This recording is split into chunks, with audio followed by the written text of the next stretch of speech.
Dear Dr. Bedford, thank you for meeting with me last week. After so many years, I thought it was about time. I enjoyed our conversation, and it was great to see you happy and busy and still having an influence on young talent. After seeing you, I thought it would be wonderful to have you come and play at my students' recital this spring. It would make an interesting story that my former teacher had performed for my current students. It would be an inspiration to them all.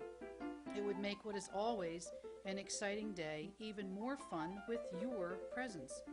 I know that you will want to check out the facility and the piano. If you could let me know what day and time is good for you, I can arrange a visit. I sincerely hope you can do this. In any case, I am happy to have gotten the chance to see and talk again to one of the most influential people in my life. Best wishes, Lori.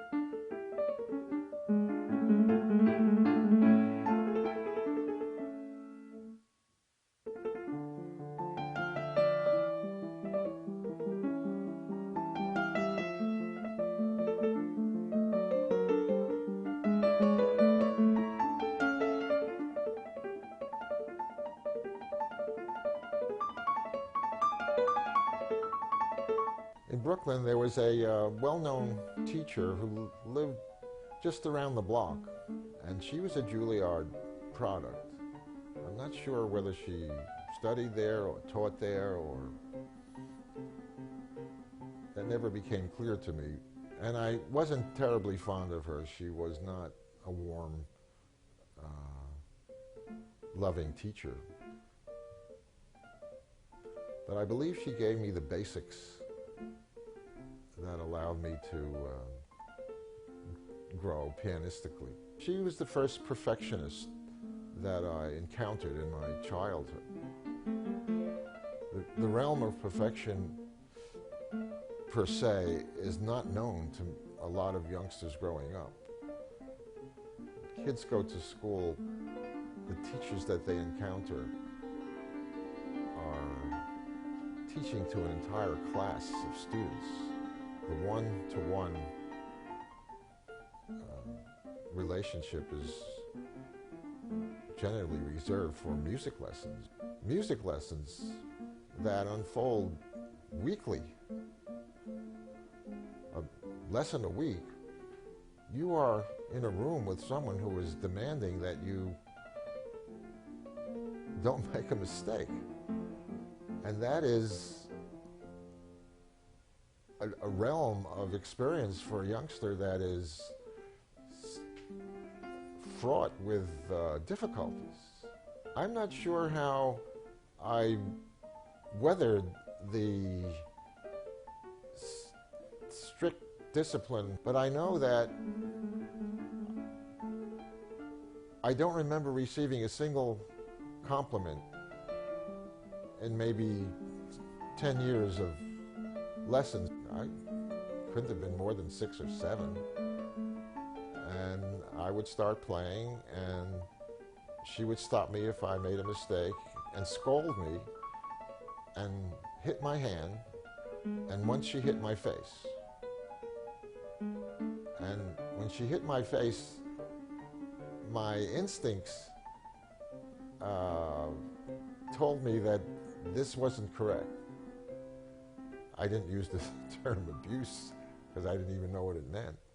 But I did tell my mother that she hit me in the face, and please would my mom come to my next lesson.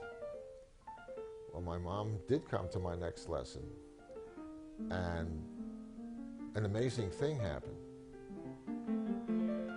Unbeknownst to me, I was playing some Chopin, and my teacher went to the window looked out the window, put her hands together, and made a prayerful pose. My mother told me this later.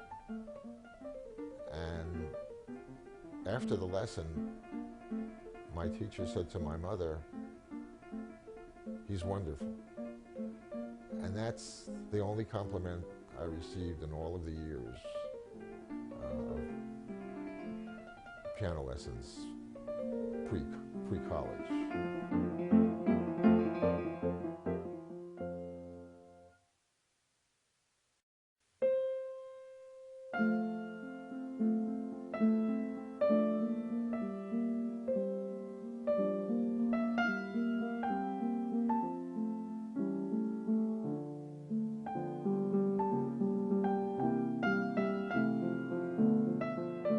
I actually went to the Juilliard School to audition.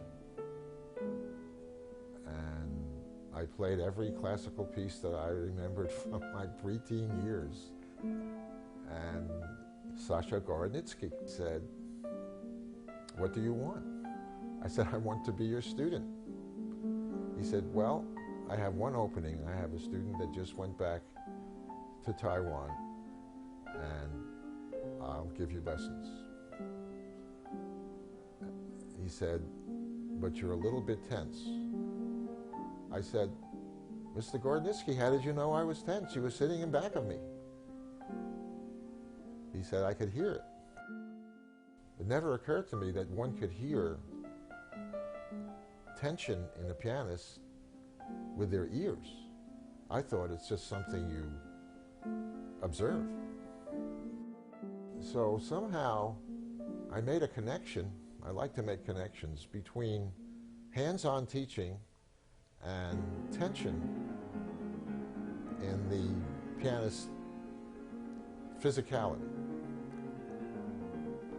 It was a fledgling, callow connection, but it was the beginning, unbeknownst to me, of a major thrust, or maybe the major thrust in my career that was going to unfold.